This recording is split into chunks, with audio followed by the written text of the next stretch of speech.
It feels important to do an introduction for this video, even though it is snowing right now, because this is a topic that a lot of people find edgy. Even though blood has been an important source of food for people throughout history and is still an important food source all over the world, there are a lot of people, particularly in the United States, who find the idea of eating blood totally gross, if not actually barbaric. Personally, I have a really different opinion about it. I find the idea of killing an animal for food and then totally wasting one of the most nutritious and vital parts of its body totally barbaric and really dishonoring of that animal and the gift of its life.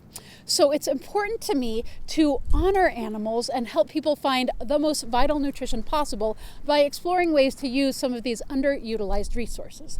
So this video is about blood pancakes. Blood is a very, very nutritious food source. It is super easy to digest, so good for people with poor digestions or who are getting over illness or who are anemic or women who have just given birth or women who have just had their moon. Really good way to replace iron and vital nutrition, super high in protein, all kinds of great stuff about it. It's also super mild flavored, so it takes on the flavor of what you cook it with, which is part of why we see it traditionally in both savory and sweet dishes. I have an awesome recipe for a chocolate blood pudding in some of my online gatherings and other blood recipes on my YouTube channel. So the easiest way possible to use blood is just putting it into a pan with a little bit of fat, a little bit of salt, and cooking it into a pancake, which is what this video introduces to you.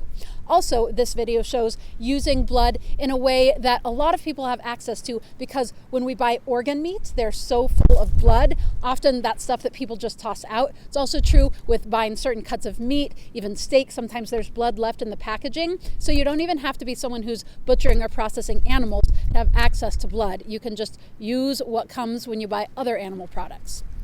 So with that, here is making blood pancakes. So livers have a big blood supply, so it's not uncommon for there to be some blood in the bag. I've actually started another pan. I'm going to cook up the blood that is in the bag.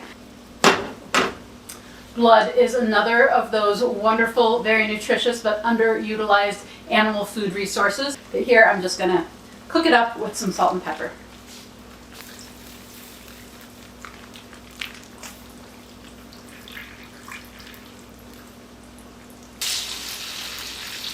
It just kind of sets up almost like tofu, although it's kind of the polar opposite of tofu in some ways, right? So it's kind of like a big pancake or a crepe.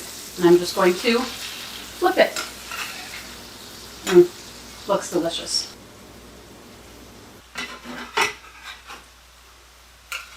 Eating some delicious blood pancake. Just salt, pepper, butter, and the blood from the liver bag. Very good. Very good with some crackers. I think I'm going to do that. Some rice crackers, some fresh, ripe garden tomatoes, and my blood pancake. Amazing. So nutritious, so delicious. Breakfast of champions here. Move over, Wheaties.